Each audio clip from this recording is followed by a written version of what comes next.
एक्का या बैल पर जा रहा है और नमाज का वक्त आ गया तो बहली से उतरकर एक जगह पर खड़े होकर नमाज पढ़े।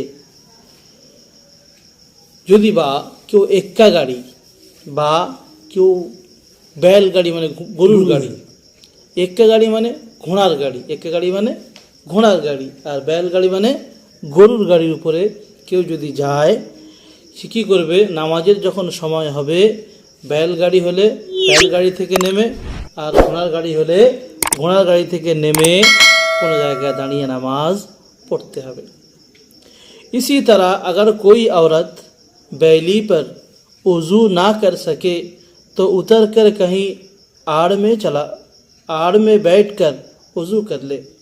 এরকমভাবে যদি বা কোনো মেয়ে ছেলে গাড়িতে বসে উজু করতে যদি না পারে তাহলে সে কী করবে, নেমে কোনো জায়গায় আড়ালে গিয়ে বসে উজু করে আসবে।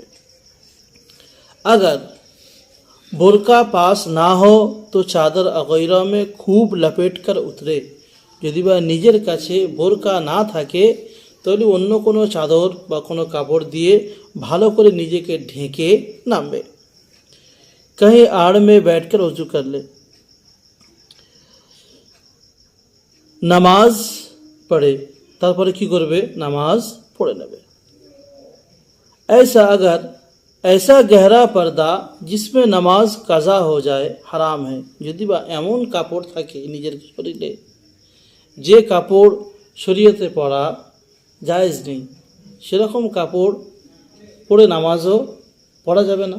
যে কাপড়ে নামাজ পড়তে পারবে না, যে কাপড় পরে নামাজ পড়তে পারবে না, নামাজ হবে না, সেরকম কাপড় পরাও কি হারাম। সেরকম কাপড় পরা হারাম, যে কাপড় পরে তুমি নামাজ পড়তে পারবে না। অতএব এমন কাপড় পরতে হবে যেগুলো শরীয়ত সম্মত হয়, সময় যেন নামাজের সময় যেন নামাজ আদায় করে নিতে পারো। हर बात में शरीयत की बात को मुकद्दम रखे। সমস্ত কথার উপরে শরীয়ত যেটা বলেছে সেই কথাটা আগে রাখা দরকার, আগে রাখতে হবে। पर्दा की भी वही हद रखे जो शरीयत ने बतलाई। পর্দারও ওই পর্যন্ত পর্দা করা যতটা পর্যন্ত শরীয়ত পর্দা করতে বলেছে অতটা পর্যন্ত পর্দা করতে হবে। শরীয়ত কি হদ সে আগে बढ़ना, যদি বা শরীয়ত যেটা বলেছে তার থেকে যদি বা নিজে থেকে বেশি বাড়ায় আর খোদা সে জরদরু হোনা মানে আল্লাহর সঙ্গে কি করা, আল্লাহর উপরে রাগান্বিত হওয়া, আল্লাহর উপরে রাগান্বিত হওয়া বেওকুফি আর নাদানি হ্যাঁ, নিজের কি পাগলামো এবং কি বাচপানা, ছোটদের মতন হারকাত করা, এছাড়া কিচ্ছু নয়। নিজের ক্ষতি, কোনো লাভ নেই এতে। अलबत्ता बिला ज़रूरत पर्दा में कमी करना बेगैरती और गुनाह है। बिना কারণে যদি বা নিজের শরীরের কাপড়কে ছোট করে বা পর্দার খেলাফ ঘোরে তাহলে এটা কি গুনাহগার হবে, গুনাহর কাজ হবে। अगर ऐसा बीमार है कि बैठकर नमाज पढ़ना दुरुस्त है। যদি বা কেউ এমন অসুস্থ থাকে যার জন্য বসে নামাজ পড়া दुरुस्त মানে চলবে, বসে নামাজ পড়তে পারবে, সে অসুস্থ। जब भी चलती बैल पर নামাজ পড়না दुरुस्त নেই, তবুও কি হবে, গরুর গাড়ির উপরে বসে নামাজ পড়তে পারবে না, গরুর গাড়ির উপরে বসে নামাজ পড়তে পারবে না। বসে নামাজ পড়া তার জায়েজ, অসুস্থতার কারণে বসে নামাজ পড়া যায়, কিন্তু হয়তো গরুর গাড়ি বসে কোনো জায়গায় যাচ্ছে, নামাজের সময় হয়ে গেছে, গাড়ি চলা অবস্থায় নামাজ পড়তে, গরুর গাড়ি বসে নামাজ পড়তে পারবে না। और अगर बैली खड़ा है लेकिन जोल बैलों के कंधे पर रखा हुआ हो, হয়তো গাড়ি দাঁড় করিয়ে দিয়েছে, গরুর গাড়ি দাঁড় করিয়ে দিয়েছে, কিন্তু গাড়ির পিছনে যেটা সেটিং করা থাকে, গাড়ির সঙ্গে গরুকে সেট করা থাকে, গরুর পিছনে কাঁধের উপরে জোল থাকে, নাঙল জোল আমরা বুঝি, জোল থাকে, ওর উপরে দিয়ে গাড়িটা সেট করা থাকে। যতক্ষণ পর্যন্ত তার কাঁধের উপরে ওইগুলো থাকবে এবং ওর সঙ্গে বাঁধা থাকবে ততক্ষণ পর্যন্ত নামাজ পড়তে পারবে না। ওই গাড়ির উপরে বসে নামাজ পড়তে পারবে না যতক্ষণ গরুর কাঁধে থাকবে। कंधे पर रखा हो तब भी उस पर नमाज पढ़ना दुरुस्त नहीं है। बैल अलग करके নামাজ পড়না चाहिए, গরুকে আলাদা করে দিতে হবে, মানে কাঁধ থেকে ওটা খুলে দিতে হবে, দেওয়ার পরে গাড়ি বসে নামাজ পড়তে পারবে। এক্কা কা ভি यही হুকুম है, ঘোড়ার গাড়িরও একই হুকুম, যতক্ষণ পর্যন্ত কাঁধে থাকবে, ওর সঙ্গে বাঁধা থাকবে, ততক্ষণ পর্যন্ত ওতে বসে নামাজ পড়তে পারবে না। ঘোড়াকে আলাদা করতে হবে, করে তাতে নামাজ পড়তে পারবে। जब तक घोड़ा खोल कर अलग ना कर दिया जाए उस वक्त तक उस पर नमाज पढ़ना दुरुस्त नहीं। যতক্ষণ পর্যন্ত ঘোড়াকে খুলে আলাদা না করা হবে ততক্ষণ পর্যন্ত ওতে বসে নামাজ পড়া যাবে না।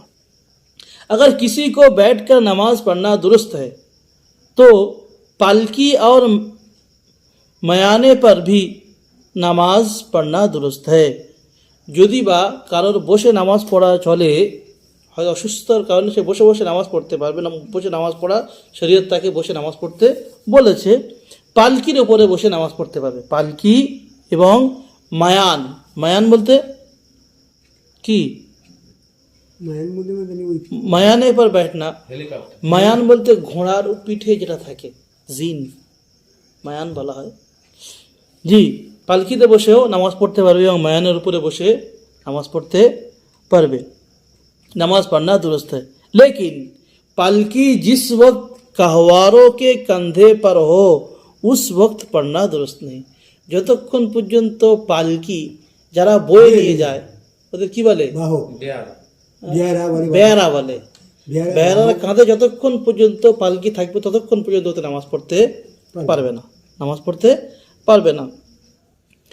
জমিন পর রাখলে তব পড়ে, যখন নামাজ পড়ার দরকার হবে ওদেরকে বলো যে নিচে রেখে দাও, বা যখন নিচে রেখে দেবে তখন তাতে বসে নামাজ পড়তে পারবে।